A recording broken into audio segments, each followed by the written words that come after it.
So our year 3 interviews with the MHKs, and we've got Chris Robertshaw. I said I have to try and keep him under a certain limit because the cameras will stop it. You are one that likes to give us very full answers, and I do appreciate that. You wish.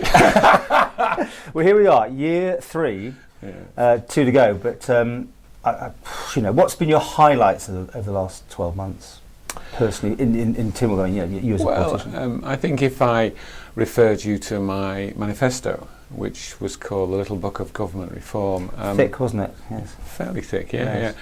And it was learning all the lessons of the previous administration, and in fact before that there was the Scope and Structure of Government report way back onto Miles Walker that showed that reform was very, very important.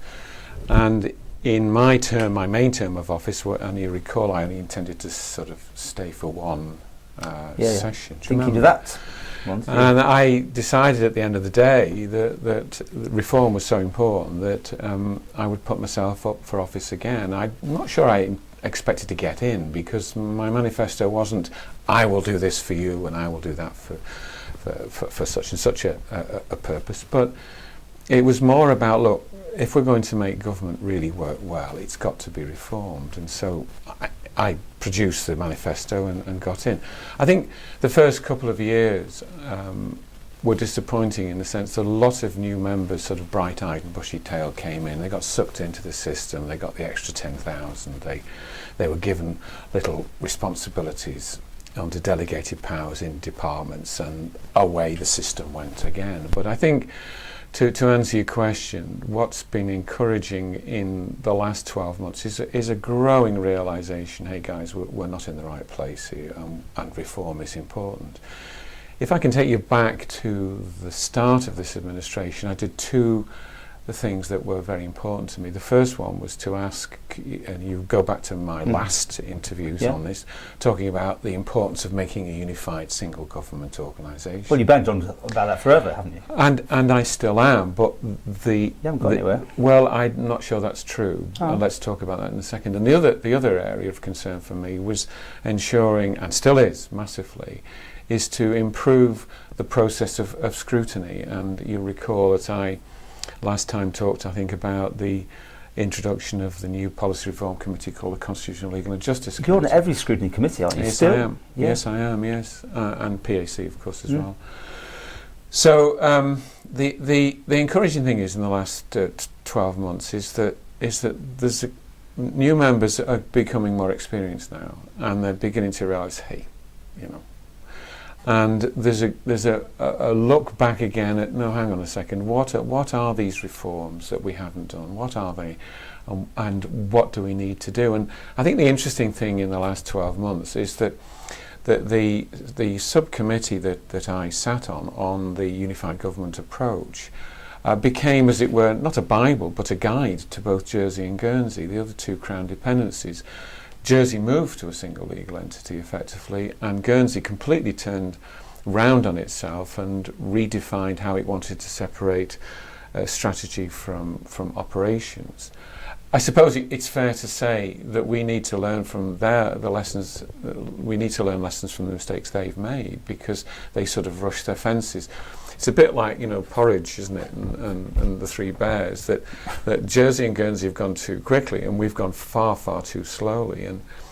And this administration really has been guilty of a deal of complacency, because the last administration was really under the cosh right the way through on financial issues. It really was, and we all know why.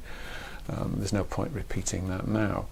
But this administration had the found itself in a fortuitous position of actually entering into office as the Isle of Man, in real economy terms, came out of recession, and so unemployment dropped and whatever. There's been something of a over-enthusiasm on the part of the Chief Minister to claim credit for that, which is not on. Did you? I don't know if you saw my interview or you've heard the other ones he's done. Yeah, everything is fantastic. You'd think that Howard sort of waved the magic wand. He just arrived at the right point. I have to say, though, having said that I think the Treasury, in terms of, if I'm going to criticise or compliment departments, I think Treasury has functioned well through this administration, and I compliment them on it. What's happened in the last 12 months that's particularly I important? was trying Shall we to get round to I know. Should we get round to the actual? What have you done? Well, I was the MHK that Treasury appointed on Sir Jonathan Michael's health review, which was very, very important. That took a deal of time and was very, very important because in itself it was important, and its conclusions are incredibly important. It was important because it was the first time, really, well, second time. We'll talk about the other one in a second.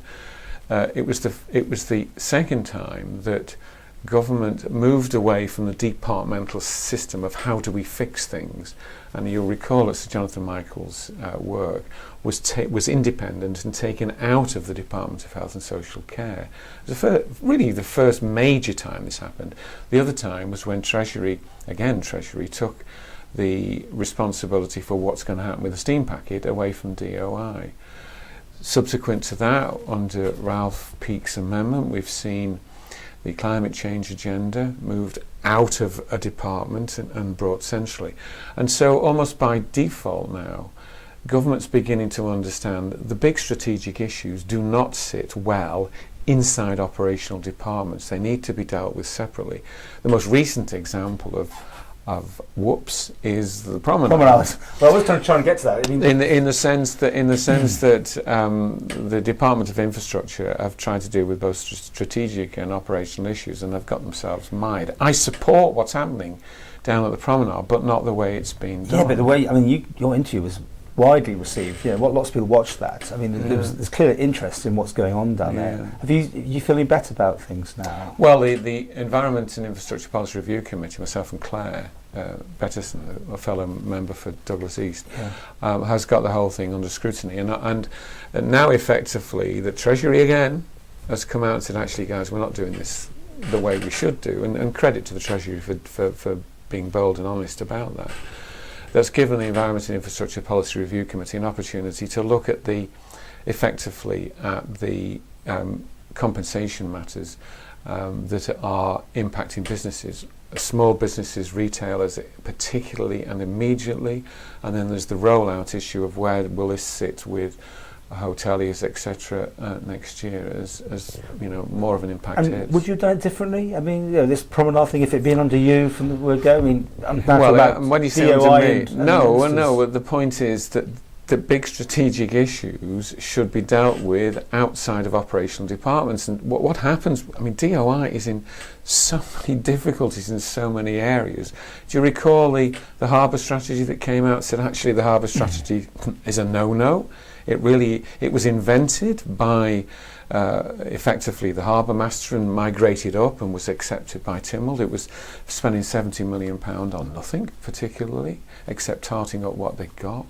That should have been dealt with in a different way than it was, and in fact, in terms of the promenade, it should have, and I agree with Treasury on this, in terms of project management, it should be outside of the department, and it should transcend a whole range of issues, including what should have been much earlier Department for Enterprise's responsibilities for, hey, what's the impact on all of this?